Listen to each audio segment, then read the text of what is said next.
रात्रीचे 12 वाजले मित्रांनो. आपल्या शेडवर गाईचा आवाज येतो आहे. गाईचा वेगळ्याच पद्धतीनं गाय आवाज काढते. नेमकं काय चाललं आहे शेडवर जाऊन बघू आता. रात्रीचे 12 वाजले. नेमकं काय चाललं आहे तेच नाही कळू राहिलं.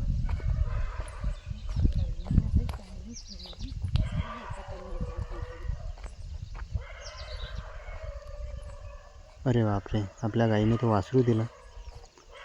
गाई जनली मित्रांनो. आणि गाई नेहमी रात्रीच्याच वेळेस जनत असते.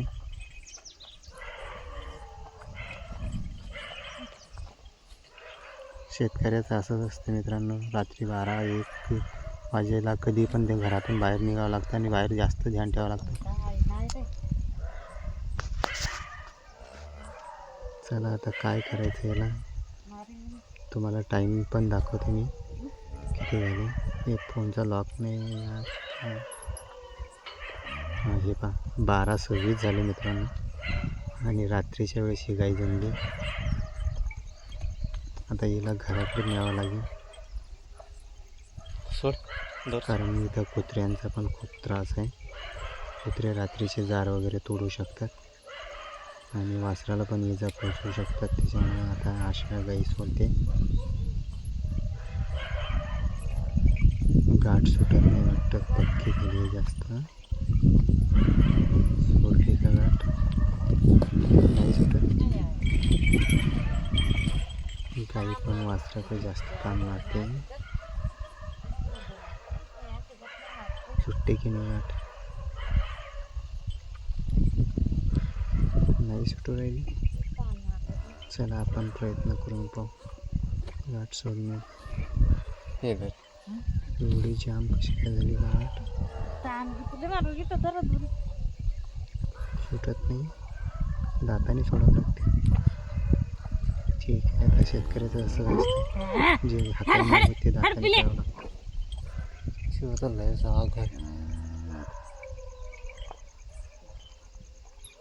चला तर मोबाईल खिशात ठेवावा लागेल, नाहीतर गाई आणि वासरू नेणं शक्य नाही.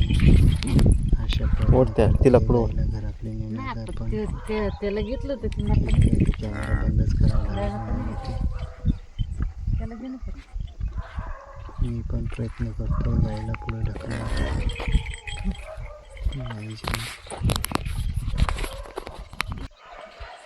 पण गाईला कॅमेरा मोबाईल खिशात टाकल्यामुळे गाईला डायरेक्ट त्याला दे तिकडं कोंड लहान अशा चेक करू छोरी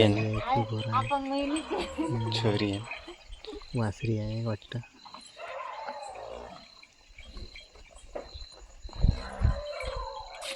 तर गाईला आता दोर वगैरे बदलून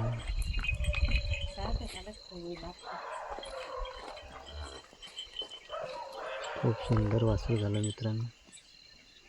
तिला काहीतरी खायला आता गुळच देऊ आपण. गुळ हा चांगला असतो. जार वगैरे लवकर पडतो आणि गुळामध्ये कॅल्शियमचं प्रमाण पण जास्त असतं. आणि गाई जमल्यानंतर गाईच्या शरीरात कॅल्शियम पण मिळतं. गाईला नवं मोरखा आणि दोरा पण आपण लावून घेतला.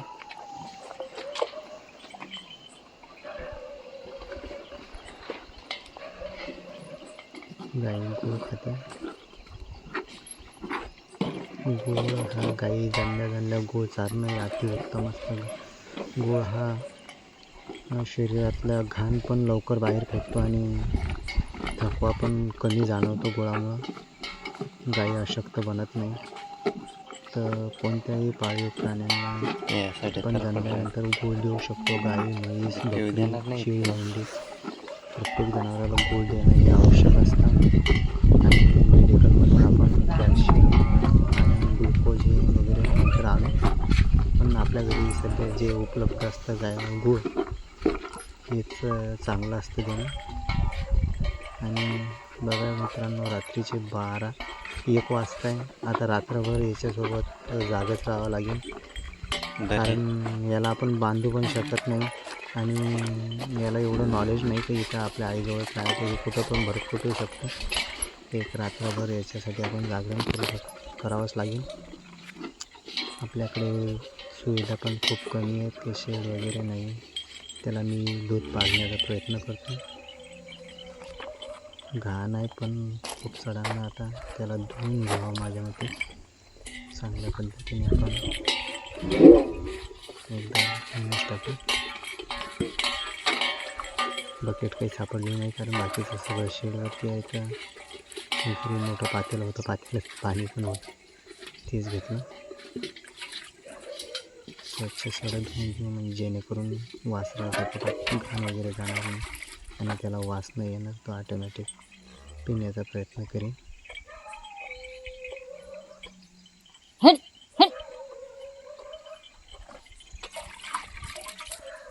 खूप सुंदर वाचतो.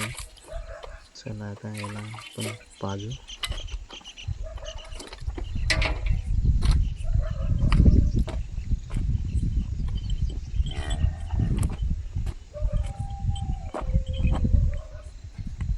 नाही म्हणतोय ते प्यायला, जबरदस्तीने पाजण्याचा प्रयत्न करतो मी, पण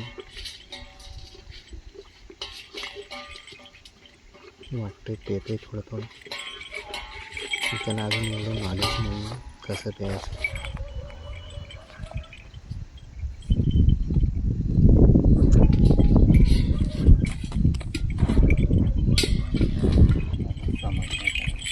टाकू द्या.